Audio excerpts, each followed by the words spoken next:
మీరు చూస్తున్నారు వినూత విజ్ఞాన వేదిక యూట్యూబ్ ఛానల్.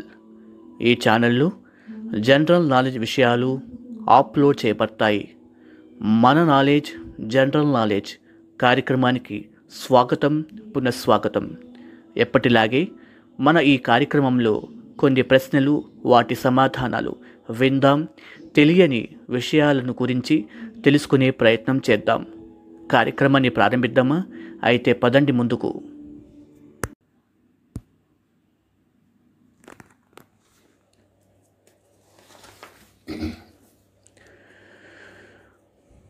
ఈరోజు మనం యలవర్తి నాయుడమ్మ గురించి కొన్ని విషయాలు తెలుసుకునే ప్రయత్నం చేద్దాం. యలవర్తి నాయుడమ్మ వీరు గుంటూరు జిల్లాలోని యలవూరు గ్రామంలో ఒక వ్యవసాయ కుటుంబంలో రాఘవమ్మ, అంజయ్య దంపతులకు 1922 సంవత్సరంలో సెప్టెంబర్ నెల 10వ తేదీన జన్మించారు. 1943లో కాశీ హిందూ విశ్వవిద్యాలయంలో రసాయన టెక్నాలజీ విద్యను అభ్యసించి మద్రాసు చర్మ టెక్నాలజీలో ప్రత్యేక విద్యను పూర్తి చేశారు. 1958 నుండి 1971 వరకు సుదీర్ఘంగా డైరెక్టర్ పదవిని చేపట్టారు.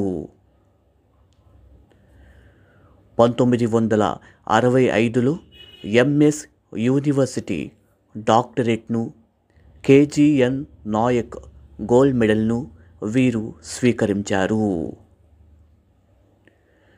1971లో భారత ప్రభుత్వం పద్మశ్రీ పురస్కారం, అదేవిధంగా 1981 సంవత్సరంలో రాజ్యలక్ష్మి పురస్కారం అవార్డులను వీరు స్వీకరించారు. 1981 నుండి 1982 వరకు ఢిల్లీలోని జవహర్లాల్ నెహ్రూ విశ్వవిద్యాలయంలో వైస్ ఛాన్సలర్గా పదవీ బాధ్యతలను నిర్వహించారు. 1985 సంవత్సరంలో జూన్ నెల 23వ తేదీన విమానం ప్రమాదంలో వీరు మరణించారు. 1986వ సంవత్సరంలో వీరి పేరుతో ఒక అవార్డును ప్రారంభించడం జరిగింది. మొట్టమొదటి అవార్డు టి రామన్ గారికి ప్రదానం చేశారు. ఆ అవార్డు పేరే నాయుడమ్మ అవార్డు. ఈ అవార్డును సైన్స్ అండ్ టెక్నాలజీలో విశేష కృషి చేసినందుకు గాను ఈ యొక్క అవార్డును ప్రదానం చేస్తారు. టి రామన్ గారు చర్మ పరిశోధనకు కృషి చేసినందుకు గాను ఆయనకి మొట్టమొదటి అవార్డును ప్రదానం చేయడం అయితే జరిగింది. 2006వ సంవత్సరంలో జూన్ నెల 23వ తేదీన ఆంధ్రప్రదేశ్ సైన్స్ అకాడమీ ఆధ్వర్యంలో జాతీయ భూభౌతిక పరిశోధన సంస్థలో ప్రొఫెసర్ నాయుడమ్మ గారి సదస్సు జరిగింది.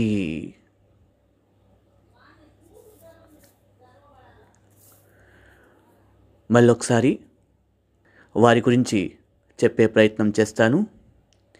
యలవర్తి నాయుడమ్మ గారు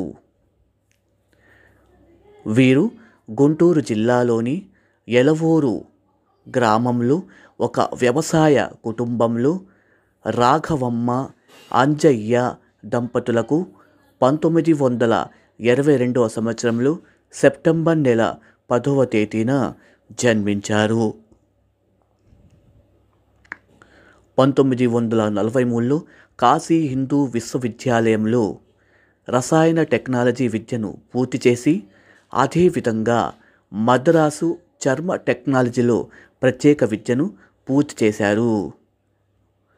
నాకు తెలిసినంతవరకు కాశీ హిందూ విశ్వవిద్యాలయంలో 1958 నుండి 1971 వరకు సుదీర్ఘ డైరెక్టర్ పదవిని చేపట్టారు.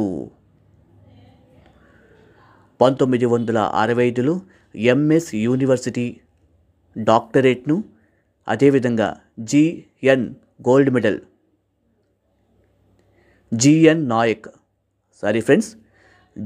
నాయక్ గోల్డ్ మెడల్ను వీరు స్వీకరించారు.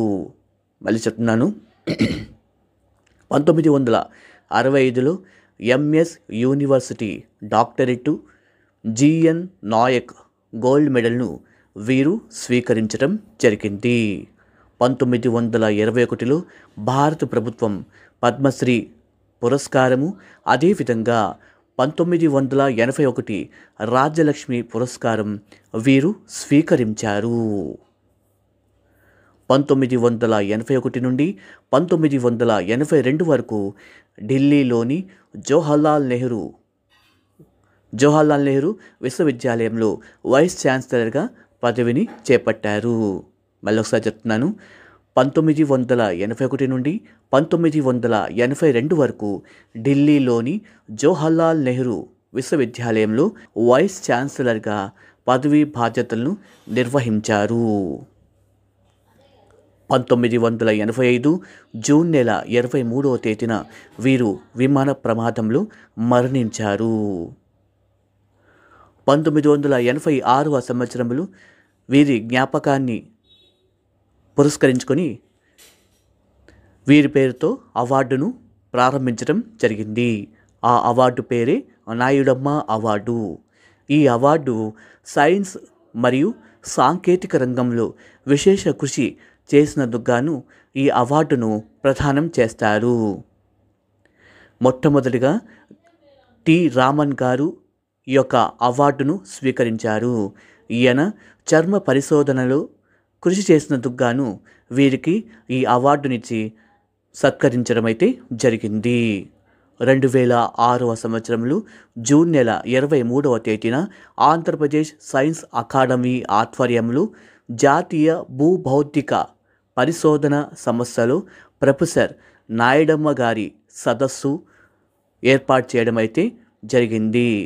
నాయుడమ్మ గారు ఎక్కువగా సైన్స్ రంగంలోనూ, అదేవిధంగా చర్మం సంబంధించినటువంటి రంగాల్లోనూ ఈయన విశేష కృషి చేసినందుకు గాను ఈయన పేరుతోనే ఒక అవార్డును ఏర్పాటు చేయడం జరిగింది. ఆ అవార్డే నాయుడమ్మ అవార్డు.